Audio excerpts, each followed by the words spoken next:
नमस्कार, नमस्कार, नमस्कार। आज का इस व्लॉग का विषय है गुलफाम हसन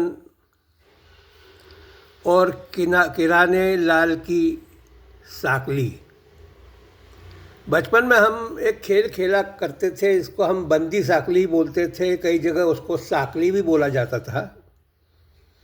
जिस लड़के पर दाम आता था वो अन्य लड़कों को छूने का प्रयास करता था और जिस लड़के को उसने छुआ उसके साथ एक साकल बना के फिर वो बाकी लोगों को छुआ करता था। इसमें हम दो प्रकार से खेला करते थे, एक तो दो दो की एक साकली और एक के बाद एक साकली जुड़ती जाती थी और बाकी लोगों को आउट किया जाता था। राजनीति में गुलफाम हसन और किराने लाल ये दोनों ही थे तो अलग अलग पार्टी के।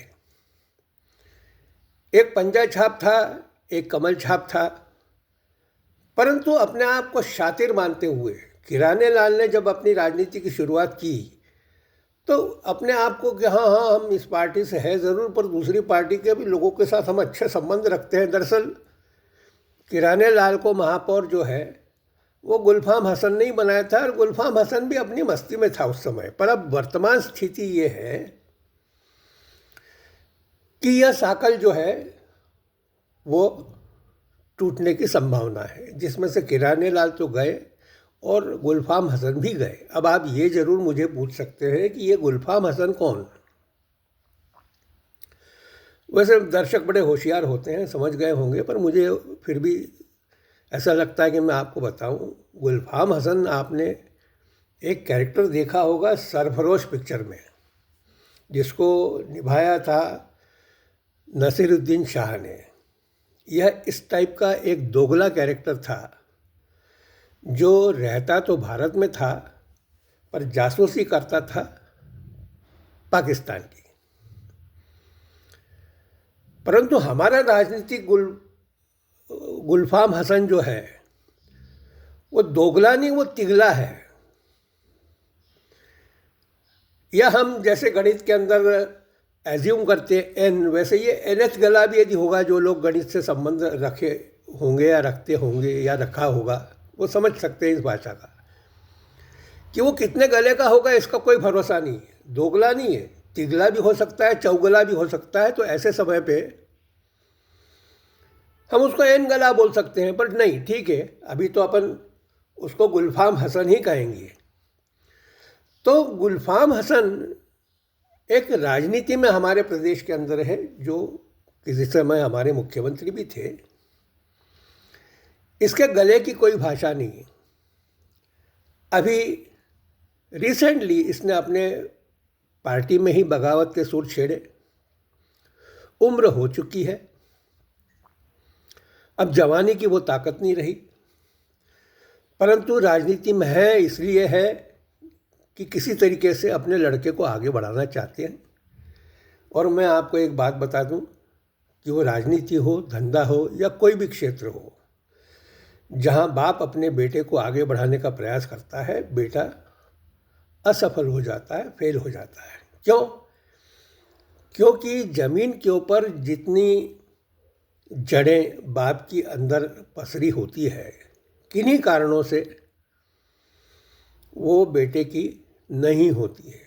बाप का हरदम प्रयास रहता है कि बेटे को छाया दे, और बेटे को छाया देने के कारण जब उसको धूप नहीं मिलती है तो वह पनप नहीं पाता। इसीलिए कहते हैं कि दरख्त के नीचे, दरख्त मतलब बड़ा पेड़, दरख्त के नीचे पौधे पनपते नहीं हैं। तो गुलफाम हसन आज राजनीति में इसीलिए है कि वो अपने बेटे को आगे बढ़ाना चाहता है। ये तो हो गई एक बात। गुलफाम हसन अपने वरिष्ठ पार्टी प्रमुखों से, पार्टी प्रमुख कहने के बजाय मैं पार्टी के मालिकों से कहूँ, इस पार्टी के जो कर्ता धर्ता है वो मालिक ही है, क्योंकि उनके अलावा दूसरा कोई मालिक बन नहीं सकता है। It's a private limited company. तो गुलफाम हसन और किराने लाल, ये दोनों समय समय पर राजनीति अपनी चमका रहे थे। एक प्रदेश में थे तो दोनों ही प्रदेश में, परंतु एक किसी समय के लिए केंद्र में गया था राज्यसभा सदस्य बन के, पर वहाँ पे एज ए वक्ता, एज ए नेता कुछ विशेष काम किया नहीं। पार्टी के मालिकों से भी कुछ झगड़ा टंटा किया, संबंध अच्छे नहीं रहे, क्योंकि ऐसा होता है, आदमी कोई भी संबंध परमानेंट नहीं रहता है, जीवन काल तक के लिए नहीं रहता है, यह समय की आवश्यकता है। और वो समझ जब गए कि हाँ अब केंद्र में मेरी चलने वाली है नहीं, तो उन्होंने फिर यह सोचा कि चलिए अब मैं प्रदेश की ओर चलता हूँ, इसलिए रिसेंटली वो प्रदेश में आए हैं। तो बात यह है कि गुलफाम हसन और किराने लाल, इनकी जो जोड़ी थी वह अब टूटने के कगार के ऊपर है। यह एक खुशी का समा है।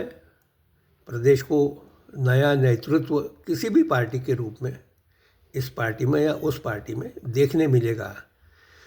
इस उम्मीद के साथ यह मैं अपना कथन यहीं समाप्त करता हूँ। नमस्कार, जय श्री राम।